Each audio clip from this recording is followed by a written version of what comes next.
paz de Jesus, amados. Voltando aqui, irmão Renato, com o canal A Hora Teológica, juntamente aqui para a gente fazer uma resenha rápida de um livro interessante, um livro que eu estava dando uma olhada aqui, e sem dúvida nenhuma, um livro que é um tanto polêmico devido aos assuntos que estão nele, né? Mas antes de eu mostrar esse livro aqui, irmãos, pedir a tua colaboração, com a tua força, como sempre, porque o canal só está em andamento, só está de pé por causa de vocês que acompanham a gente, amém? Aquele like esperto, aquela curtida, né? Acionar o sininho das notificações e se inscrever no canal, sem contar também para compartilhar com os outros irmãos, ok? Compartilhar esse vídeo aqui, compartilhar o canal, para que a gente possa estar crescendo e divulgando mais trabalho, divulgando mais conteúdo com quantidade e qualidade para vocês, ok? A dica de hoje é esse livro aqui, ó. O Cristão e as Questões Éticas na Atualidade. Esse aqui é o livro aqui da Edições Vida Nova, tá? Aqui do pastor Walter Kaiser Jr. Esse livro aqui é uma coisa interessante, por mais que existem livros teológicos, bíblicos, irmão, fala sobre salvação e tal, existem questões aqui, irmãos, que não poderemos deixar passar de jeito nenhum, porque são questões que muitas das vezes deixamos passar desapercebido. O cristão não tem nada que se envolver com isso, governo, política, não sei o quê, mas muitas das coisas às vezes acontecem e fogem do controle da sociedade, porque muitas das vezes os cristãos, nós nos colocamos omissos e não demos a nossa palavra final. A gente tem questões que nós estamos nesse âmbito, não tem como você correr, você vive no meio, né, dessas situações que ocorrem no mundo e nós não vivemos como um eremita, alheio a esses assuntos.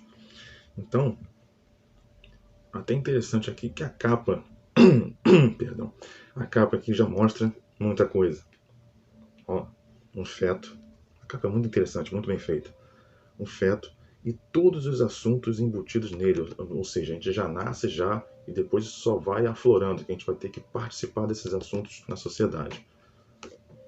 Então aqui, ó, só aqui dentro, pena de morte, ecologia, pobreza, células-tronco, aborto, guerra, pena de morte. Irmão, o livro é fantástico para quem quer conhecer assuntos da atualidade.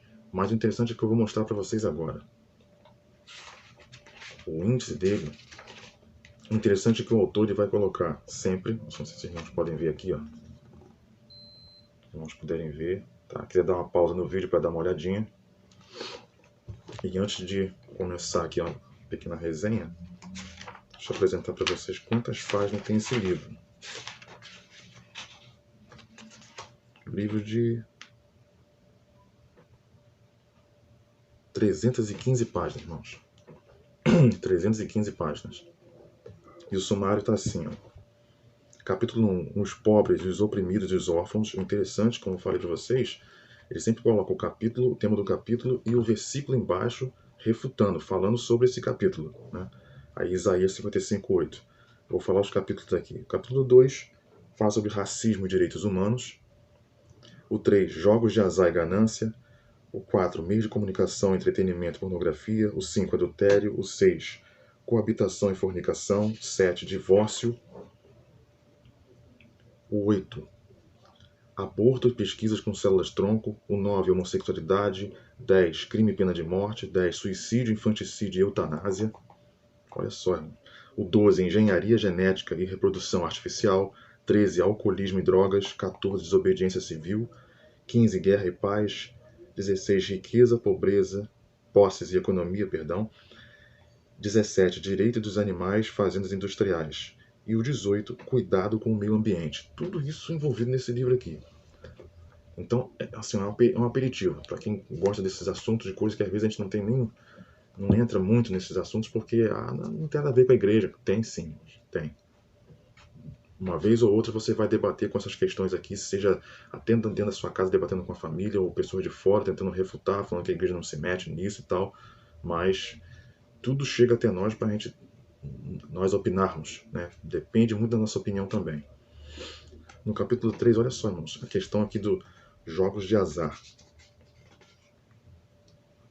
Jogo de azar envolve a transferência de algo de valor de uma pessoa para outra, com base em mera probabilidade. Em geral, essa forma de probabilidade se distingue dos riscos que envolvem a compra de ações de bolsa de valores pelo fato de que o dinheiro do mercado de ações é utilizado para o desenvolvimento da indústria. Aí tem gente que já ouviu gente falar assim, irmão, mas isso aí não é jogo de azar, a gente também ganha com isso. O jogo de azar não significa só que você perca. Claro, loteria, Mega Sena, quem faz esse jogo, jogo do bicho, sei lá. Mas a questão é que o lucro que você tem, é que Deus lhe proporciona saúde para você trabalhar. Não é isso, irmãos? Então, se você trabalha, você tem que glorificar a Deus com seus ganhos. E como você vai glorificar pondo à prova aquilo que você ganha, que Deus te permite, né, te possibilita ganhar um dinheiro com um trabalho, que Ele te possibilita saúde para fazer isso, e você coloca em xeque aquilo que Deus lhe proporciona. Então você faz até um mero jogo de dominó, qualquer coisa, irmão, que você aposta dinheiro, já é um jogo de azar. Você pode ganhar ou perder. Então, você está colocando em risco aquilo que Deus te dá. Então, isso já está completamente errado. Qualquer coisa, mano. É lotomania, Mega Sena, entendeu? Loteca, tudo isso.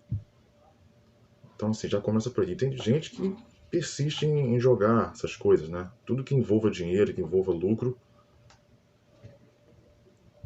Outra questão interessante aqui, ó, é sobre crime e pena de morte, lá no capítulo 10. Olha só isso. Embora o Antigo Testamento registre vários exemplos em que Deus ordenou o uso da pena de morte, todos exceto um dentre os 16 e 20 exemplos do Antigo Testamento podem ser atenuados por meio de um resgate. Mas, como ensina Números 35 e 31, isso não se aplica ao caso de um assassinato premeditado, em que o perpetrador planejou antecipadamente e estava à espreita. Então, ele vai tratar aqui também sobre duas situações. Existe o premeditado e existe a questão da defesa, né? Legítima defesa. Então, você vê assim, a pessoa premedita o mal em matar outra pessoa, é assassinato, né? Antigamente tinha aquela lei do resgate, né? No Antigo Testamento, como está dizendo aqui em Números, né? Você tem uma fazenda, posses, e um boi salta da sua fazenda, por exemplo, e mata o do vizinho. Então você tem que dar em resgate para ele matar, no caso, o seu boi, como prejuízo que você deu. Então a mesma coisa, a pena de morte, aqui no Brasil, ela não é aplicável. Mas nos Estados Unidos, algumas pessoas falam assim, não, mano, isso é certo, a pena de morte? É certo. Existe um livro que fala sobre isso e o autor fala que é correto. Entendeu? Que a pessoa que tira uma vida, ela tem que pagar com a sua própria vida. E isso também já está embasado lá no Antigo Testamento. O Brasil se apoia na questão de não, você não tem que matar, porque, né, tem várias questões políticas envolvidas, mas a questão da pena de morte, se a pessoa tira uma vida que Deus deu, que só Ele que pode tirar, então ele tem que ser julgado devido ao grau de ofensa que ele causou. Aí fica o seu pensamento. Né? Biblicamente, se formos ao pé da letra, a pena de morte é correta. Então, olha só. Você vê que então, são questões que se levantar aqui, são questões polêmicas, muito polêmicas. Outro capítulo também que eu separei interessante, está lá no finalzinho. Desobediência civil. Isso aqui é interessante, mano, porque eu vivi isso e vi isso nesses dias atuais aí, alguns meses para trás. Olha, todo cristão tem dupla cidadania. Né? É cidadão dos céus, cidadão da terra. Eu vou puxar mais um pouco mais para frente aqui, que tem algo interessante. Ó, as escrituras são claras em ensinar que todo cristão também deve se sujeitar às autoridades governantes, pois o apóstolo Paulo declara em Romanos 13, do 1 ao 5, que Deus estabeleceu toda a autoridade humana. Rebelar-se contra essa autoridade não deveria ser considerado uma questão insignificante, mas sim uma rebelião contra o próprio Deus, visto que ele instituiu todas as autoridades estatais. Esse período, irmãos, que nós estamos vivendo, período de pandemia, eu vivi uma coisa interessante. Eu vivi muitas pessoas falando, irmão, mas quando foi dada a ordem de fecharem os templos, os irmãos sabem disso, lá no começo, lá, quase um ano foi isso. Então fecharam-se muitos templos, né? Proibiu-se de cultuar? Não. A questão é, fecha-se o templo, até falei já em outro vídeo essa questão, que a igreja não está situada num ambiente, a igreja é onde tiver 2 ou 3 reunidos, então naquela questão ali é uma questão momentânea até que se passasse o período da pandemia, a alta pandemia. Então fecharam-se várias igrejas, vários templos, e alguns irmãos achavam que, não, vamos cultuar aonde? Não pode mais cultuar. Não, não é que não pode. No templo, por causa da aglomeração, não. E a ordem do governo era, por quê? É pelo fato de o contágio, né? A aglomeração é por causa do contágio. E o que o governo está certo ali, e muitos erraram, irmãos?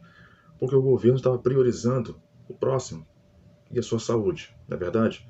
Se você infecta uma pessoa, você não está tendo amor por ele. Então, o governo está se baseando, até que inconscientemente ou indiretamente, no segundo mandamento: amarás ao teu próximo como a ti mesmo.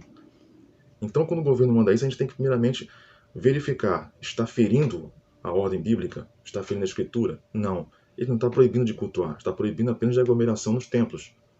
Por isso, se tinha o espaçamento em áreas livres, áreas abertas, fazer culto ao ar livre, ninguém estava proibido de fazer isso.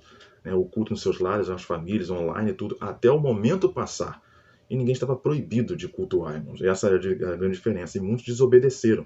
Eu cheguei até a colocar uma contra-resposta no Facebook, usando o texto de Romanos 13, falando que realmente a ordem do governo estava embasada, estava completamente embasada no texto da ordem dos mandamentos, de Êxodo, lá em Êxodo. No caso, quem estava indo contra a ordem do governo estava praticamente indo contra a ordem de Deus. Então é muito sério, irmãos. Quando toda vez então que o governo ordena uma coisa e a gente, como cidadão, se posicionar, observar se as ordens estão realmente contrastando com a Bíblia ou estão dentro da Bíblia, você tem que olhar primeiro, para não chegar com a própria razão. Eu acho que o governo está certo. Eu acho que nós estamos errando. Não existe achismo. Nós estamos certos. Olhando a Bíblia primeiro.